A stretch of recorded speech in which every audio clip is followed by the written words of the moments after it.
My guest today is Coach Cathy Rashidian. Welcome, Cathy. Thank you. Thank you for having me. You know what? I'm just going to get you to introduce yourself in this episode. Can you please share with our audience what it is that you do? And then we're going to talk about how you got into what it is that you do. Sure. So basically, I started this journey about a year ago when when I got diagnosed with adult ADHD myself. So I embarked on this journey of finding out more about my brain, and as a result, I became a certified coach for adults with ADHD. I primarily help professionals in the corporate environment, and also entrepreneurs who have multiple businesses going on, lots of creative ideas, but they also have an ADHD brain. So those are the two areas that I focus with.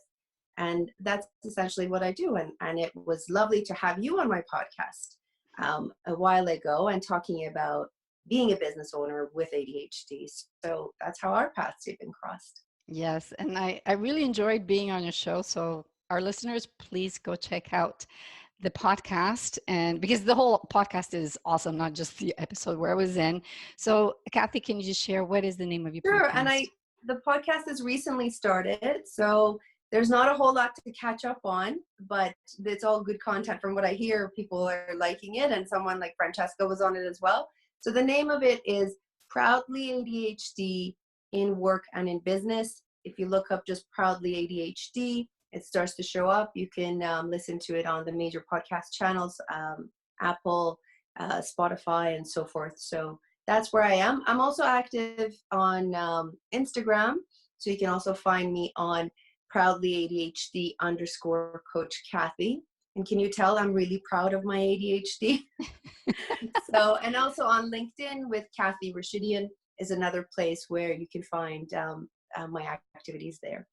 Beautiful. Well, we'll have all the links in the show notes as well. So if you didn't catch that, just go read them.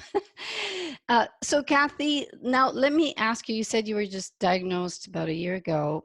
What brought you, how did that happen? Like what exactly were you interested in finding out? What was like, what were the symptoms that made you, did you go to the doctor? Like how did that come about? It came about in a very roundabout way of me trying to figure things out as a new mom of a little baby. I was a late in life mom. At 40 years old, I had my little girl. She was a miracle child. And also I was starting a new career. I had moved across the country. I'd moved from Toronto to Western Canada, and a new career with a massive project on my plate, and also being a new mom. So I was going down the well of, I don't know what I want to even call it now when I look back. Whatever it was, my brain couldn't take it anymore. So I hit a tipping point where it was overwhelmed to a point that going for a walk with my daughter and my dog was too much to do all at the same time. It took too much out of me to take all of us for a stroll down the street. And in talking with my family physician, she kept hinting at ADHD and how I should get an assessment. And I thought ADHD was for kids. And I thought it was for people that are hyper. And I also thought it was like a joke that you say, oh, that's my ADD, and scrolling through thoughts. You know, you have one thought and another one, another one. I thought that's what ADD is all about. So finally, one day it was too much emotions, too much overwhelm. I was starting to have dark thoughts. And as a new mom, you don't want to have dark thoughts. You have a baby now, you have new responsibilities. So that was also not normal for me to have dark thoughts. So I gave in to my doctor and I said, give me the assessment. Let me see what this is. I'll try anything at this point. And as I answered those questions, it was just light bulb after light bulb. And it was a lot of confusion and emotions. And it was, oh, this is ADHD. Oh, this is ADHD. So my whole life flashed before my eyes. Everything made sense. And then, yeah, that's how I found out about ADHD, that it's just not hyperness. It's not, not being able to sit still, because I can sit still. It's the roller coaster of thoughts that keep going in my head. And it's not being able to compartmentalize things and not being able to, manage one thing at a time. And I remember I was feeding my daughter, and in my mind, I'm thinking, I need to do the laundry, and then I need to clean the house, and then I need to cook. And, a different kind of a brain doesn't do all of that at once. It's one thing at a time. It's one concentration at a time. So long story short, that's where I found out. And then after that, I became obsessed and in other words, hyper-focused into better understanding my brain. Because finally I had answers and they resonated with me. So I went down the research path of why is my brain like this and what's happening and how are others coping with it and what are they doing about it.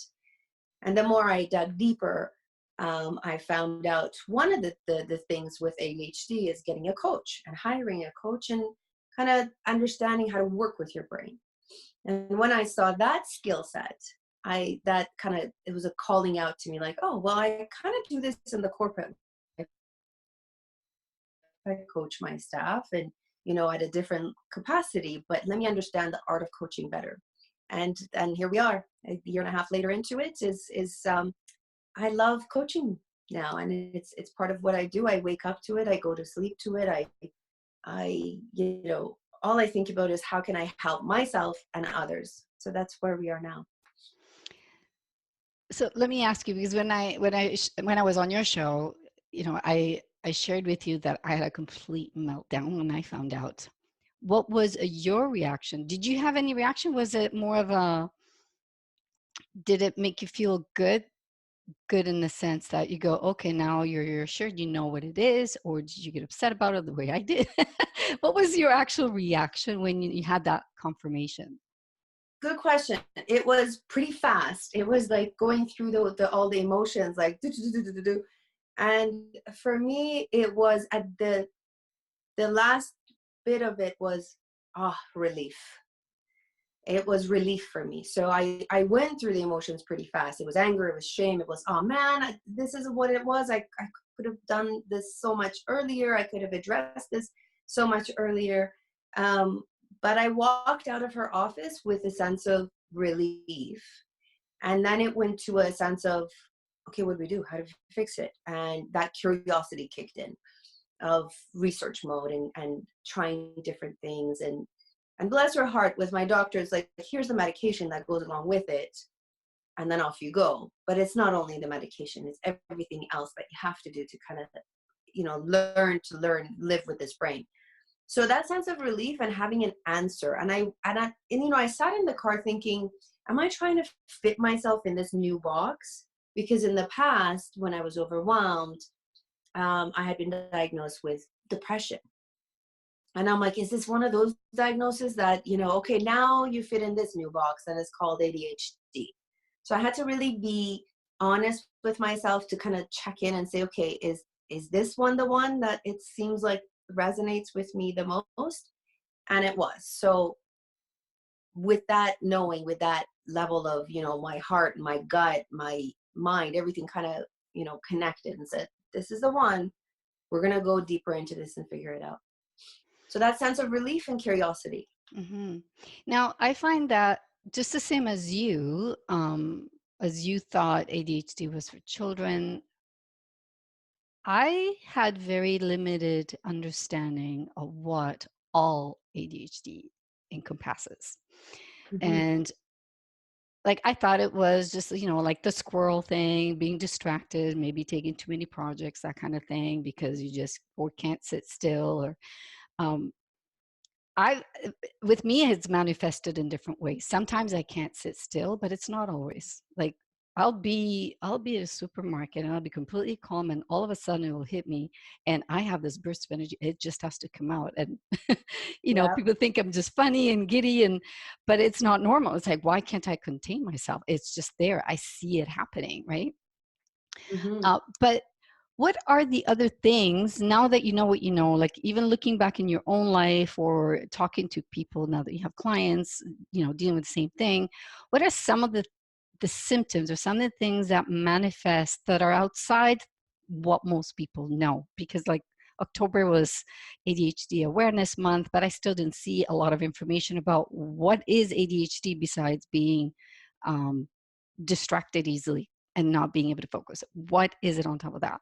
Now, with me personally, looking back, knowing what I know now, and one of the reasons why I was really upset was because when I look back, even my years in school, like how hard it was to absorb the information out of a book. Like here, I would have Yeah. an assignment, and I would have to read. If the subject was not something that interested me, I would read the page over and over and over, and nothing would stick. Now, if the topic interested me, no problem. But if the topic did not, they just nothing stuck. And looking back, I'm like, that could have been dealt with differently if we had known what it was. But I don't think in those days anyone even knew what ADHD was. So going back to my original question, what are some of the symptoms that most people are not associating or not aware that is actually ADHD? Hmm. It's a big question you just asked with many answers. But just And a few that are yeah, not your norm, right? yeah, and to be completely transparent and with this, I'm a year and a half into this, and it feels like every day I'm like, oh, and then there's this thing, and then there's that thing, and then there's other conditions that are within ADHD. So it's just constantly like I'm flooded with all this information and research. So what I can tell you from my experience, from my studies so far, and I continue to keep studying, one thing for certain is that we're all different when it comes to ADHD. Each one of us has a very unique way of having an ADHD brain.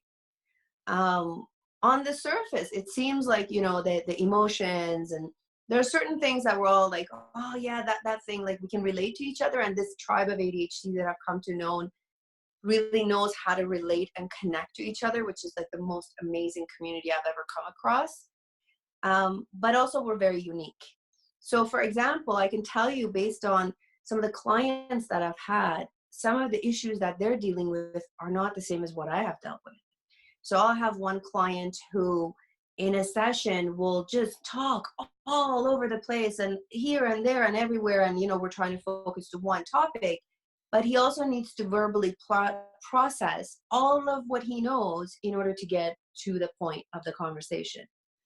And do they all connect to each other? Probably not, but he needs to go through that in his head. Then I'll have somebody who will be very specific to one thing and it holds on to that story for dear life, doesn't want to shift, doesn't want to move forward. So there's a lot of pressure they put on themselves around being perfectionists. So I see that is the perfectionism that comes, that they can't start new things. So procrastination is a big one, because it's not about being lazy. It's not about delaying. It's not about compartmentalizing. It's about that first step needs to be a perfect step in order to start something else, a new project that they have to begin.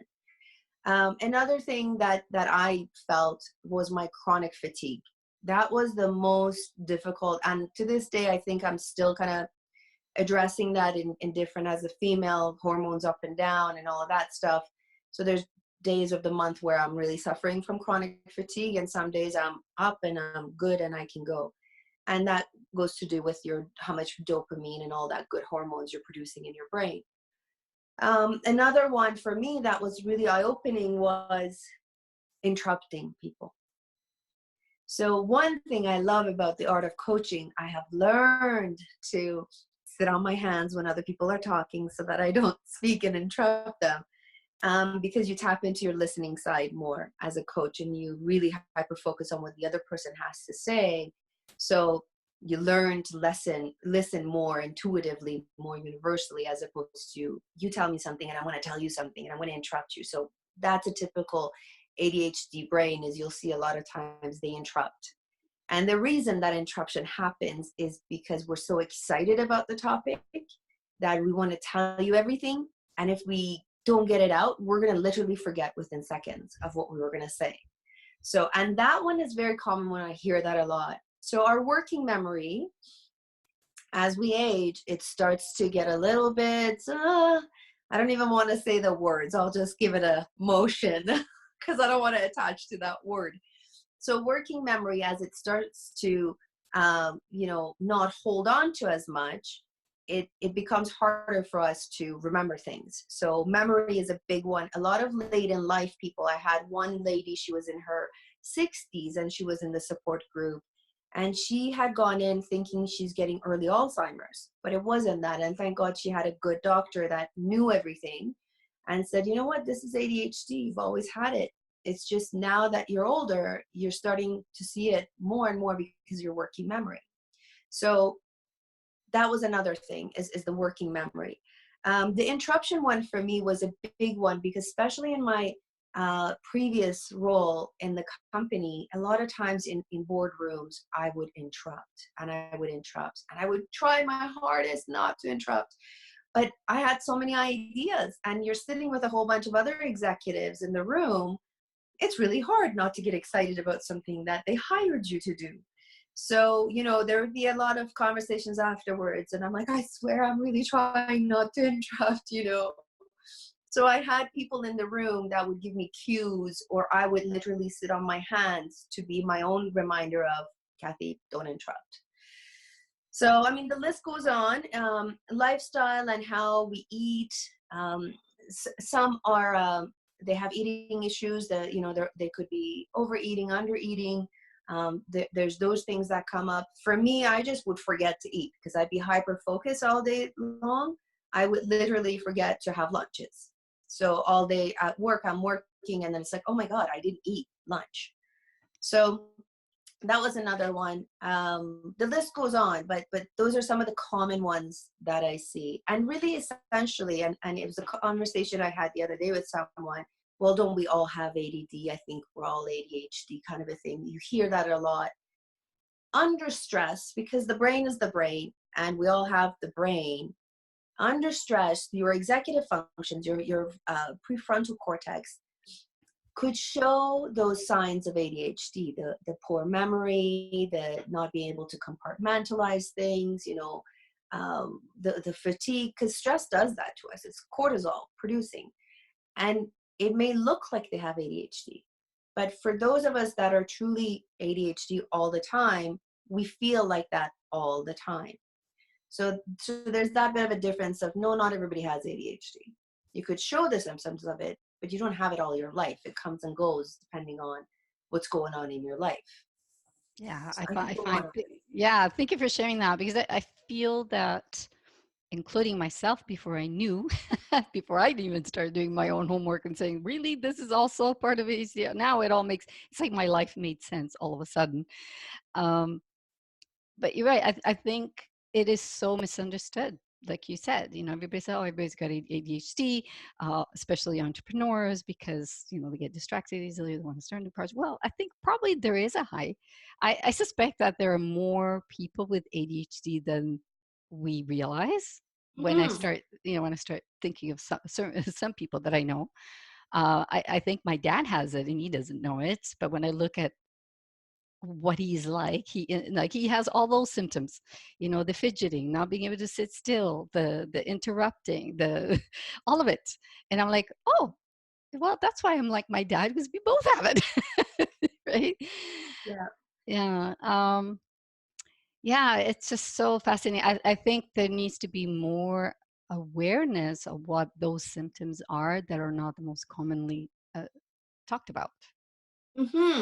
And for me, speaking of awareness, one thing I notice is, as I've become public about my own ADHD and I share it, especially on LinkedIn, it's a professional network, right? So when you're talking about something so personal, I see people looking at the posts that I put and they're consuming the content, but the number of shares and likes are lower than when I used to do the other side of my life, which was digital marketing and all things marketing. That had a different engagement, if you will. So it's almost like people are like, oh, I know it, but I don't want to, engage with this content because just in case if somebody finds out. So there's this bit of a stigma and taboo, if you will, still out there. And more adult adults that are finding about their ADHD either speak up like you and I, or they really need to sit with it because they have to go through that acceptance phase and that realization of you're not broken. It's just you're wired differently. And that takes a while for some people. For me, that was like a few weeks of, okay, I'm going to do this and how am I going to do it? For some people, could be months. I've had clients who are, diagnosed years ago and now they're like, okay, I'm ready now. Because, they've hit a tipping point. But the awareness of it, I think it's important that it's not a bad thing. And I don't like that it says, it's a disorder. And I hope that they change it eventually to not say a disorder, because it's not. It's just the different wiring of the brain. And nothing to be ashamed about, right? It's some of us are left-handed, some of us are right-handed. It's some of us are wired this way, some of us are wired another way. And I think culturally, it's, our parents' generation or their parents, it's like, what is that? Just overcome it, deal with life. There's a bit of that some of us have grown up with, those limiting beliefs that were instilled in us, that it is what it is, suck it up and move forward, which, yeah, okay, you can suck it up and move forward, but do it strategically as opposed to avoiding it, right? So Yeah. I hope that makes sense. Yeah, totally. So I was going to ask you another question, and my brain, of course, my ADHD brain, I don't know where it went, but it went so all over the place. That's okay. Oh, so that's another sign right there, right? It's like this just happened right now, and I think I did it in one of my little videos on Instagram, on the Instagram story, where I had a moment where my brain went somewhere else in the middle of recording something, and I put the note there, ADHD moments, and my brain just started thinking of something else in the middle of talking about something, and that is Yeah. also, that happens to me a lot. I don't know if it happens to you, but it happens a lot to me, where I have 20,000 thoughts in 1 minute. And it's like, what were you thinking about? A lot of things. Don't ask. Yeah. Yeah. And I think what Dr. Hallowell says is so good, that he says, we have a Ferrari for a brain and bicycle brakes for the car, right? So imagine our engine is on supersonic speed at so many levels. And I see that day in and day out with the people I talk to, with my clients, I mean, with yourself, right? It's like the thoughts are just flashing before our eyes and the brain can't catch up. For me, actually, writing is difficult because I have so many thoughts that it's hard for me to write because you can't keep up with all of these. So sometimes when I want to write something, I record myself first and then I listen to the recording. And then I think about it, I'm like, wow, those were some good thoughts I had in there. I didn't even know I had them at the time. I do Yeah. the same thing. I do the Yeah. same thing. Yeah. Okay, I remember what it was that I was gonna say, because we were talking. You were mentioning about, changing the word disorder, and that was another thing that uh, made me have that meltdown. It contributed to it, because I'm like, no, I don't feel like I have a mental disorder. And when we're looking at population in general, it seems like almost every other person has some sort of mental issue. Let's not call it Yeah. a disorder or disability, whatever it is. And I'm thinking that normal is not normal. Normal is the minimal. So there is no Yeah. such thing as normal. And I don't know if you've used it or if I've heard you use this term or if I've seen it somewhere else, but a neurodiversity. And I love that way. I love Mm-hmm. that term because it really is more descriptive of what's what it is that we're dealing with. We're not stupid. We're intelligent human beings. At least all the people that I can think of that I believe are ADHD, and you are ADHD, and we're smart people. And so calling it a disorder makes no sense. Calling it a disability is even more of a disgrace of a word to attach to what this is. It's just a different way of operating, you know. Yeah. So yes, that's my 2 cents on that one. Yeah, and I agree with that. And so, to be fair, there is those that are high functioning, ADHD, we'll call them. And I think we kind of belong in that high functioning where, I mean, essentially it's like we found out late in life, right? Especially when you end up in the right career, in the right kind of a life journey that fits your brain. I think maybe blessings to my parents, to how everything just kind of fit into place to where I ended up now. It worked out. But then there's those of us that I know, some people that come to my sessions, they're on high dosages of, for example, Vyvanse or Adderall. And I'm like, oh my God, if I took that, I'd be like a mess. But for them, they need that much medication to function. And when I see that, so I see that difference in, there's the extreme that really they and I don't want to call it a disability again, because it's the way their brain is. It's just they need a little bit more help. And then there's for me, I was on Vyvanse and I was taking a small dosages of it, and that was helping me. And actually recently I've come off of that, and now I'm just going completely nutritional based, healthy eating, lifestyle, that kind of stuff. And so far so good. So there's the spectrum of it. And also when it comes to diversity and inclusion, so when we're talking in corporations and HR and all of those folks around, companies talking about inclusion and diversity, here's one that truly is that we're not only diverse in gender, appearance, cultural, all of that, there's also a brain diversity that's out there. So let's just call it out for what it is. And it's not about, oh, do we give them special benefits or do we give them special treatment? It's not any of those. It's because we're all so unique, there's different ways of addressing everyone. So, and one thing for me is in companies, when I talk to HR management, is to say, we're not asking for special treatment. It's just about understanding this is who this individual is. Like, there's so many assessments, like a Myers-Briggs and a DISC and all of those corporate assessments that kind of say, oh, this is how this person is. So this is another one. And actually, this is the easiest way to say, oh, if you want Cathy in your team, these are her characteristics, and she's a rock star. It's actually that easy to have that open conversation, as opposed to spending thousands of dollars on assessments trying to figure out which box Cathy belongs in. Mm-hmm. So around diversity and inclusion, that one kind of hits home for me, because had I known that, I would have had a different conversation with my management team. I would have had a different conversation with the team that I used to manage and say, look, guys, I'm going to throw at you 20 ideas. Doesn't mean we're going to do it all. I'm just having a verbal processing moment and I'm throwing out 20 ideas. So that also kind of de-stresses the team of, oh my God, our boss came up with 20 ideas. We got to go get them all done. It's not the case. So that's another hot topic for me in diversity and inclusion. So let me ask you, if you don't mind me asking, then you don't have to answer, but it seems that I've taken no medication.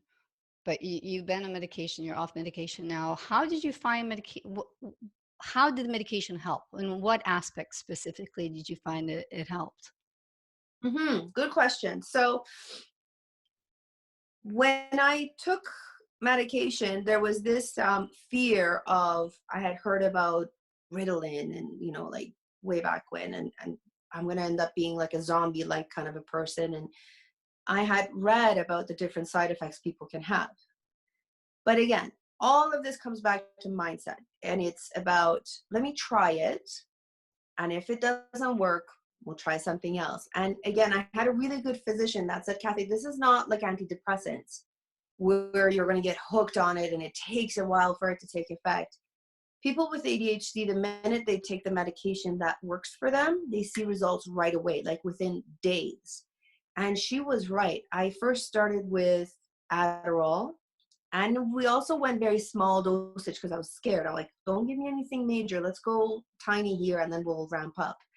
And so really having a physician that can work with you on that is huge. So as we went through Adderall, I was on it for a week. And I didn't like it because I was getting too much jittery and heart palpitation, like as if I was drinking Turkish coffee every day. That's what it felt like. So didn't like it, went back to her. I said, no, put me on something else. Then we tried Concerta. Concerta was better. The part that works well is you're able to concentrate. You're not jumping from project to project. You're a little bit more calm and collected in your thoughts, especially at work. I was finishing projects. I was really focused of, no, this week I'm only going to do this, and then next week I'm going to do that. Then also with Concerta, I found, again, I was getting a little bit irritable at the end of the day because it was wearing off. Then Vyvanse became my go-to. To this day, I think Vyvanse is the one that works for me. The only problem with Vyvanse is it really killed my appetite. So it suppressed my appetite to the point that I would have a good breakfast to start, and then throughout the day, I couldn't even snack. It really affected my appetite, and I was losing weight too fast, and I didn't like it. So having said all of that, I would say when you're in that tipping point, when you're in that meltdown, where you're in that place of like, oh my God, like something's got to change, medication was it for me. That it helped me to kind of come out of this state I was in, to kind of have an even playing ground before I said, okay, now let me see what else is out there. It helps to kind of think straight, I think. And another, analogy of it, it's like you have needed glasses all your life. You've been squinting and you're like, why can't I see? And then the minute you put on the glasses, it's like, oh, I needed the glasses. So it's kind of like, that's how I see ADHD medication working. And now for me, with everything that I've known, with everything that I've been researching, it comes down to healthy eating. How do you manage your stress? What kind of nutritions are good for my brain? I keep trying different types of mushroom supplements, different brain nutrition supplements. And finally, I found my little concoction that I think works for me. And that's the journey I've been on for the last 3 months. So last 2 months, I've been medication free. And I've really focused on the micronutrients that I take for my brain. And it's been helping. That's excellent. Beautiful. Yeah. Beautiful. Mm-hmm. That's nice to know that you can, and I know you have an episode on that. You had a guest that spoke on nutrition for ADHD on your show. She talked about nutrition, and I hadn't talked about the supplement that I take, and I'm actually planning on doing an episode on this particular supplement that I think is really has been helpful. So I'll do an episode on this particular supplement that I'm on that has been really making a shift for me. But again, everybody to their own. Like, I don't know how long this is going to last till I need to go back on Vyvanse again, right? So but I'm okay with going back on the medication when I need to take it. So that's the thing is, and I think there's a bit of a placebo effect too, is you need to be open to it too, to say, okay, I'm ready, let me give it a try. Go in that sense of curiosity as opposed to resisting medication and trying different ones, because not one fits everybody. And being open to, okay, this didn't work, let me adjust the dosage. Let me combine it with something else. Some of us have comorbidities. We have other issues. Some of us have anxiety. So there's different concoctions that your doctor can put together that can help you overall.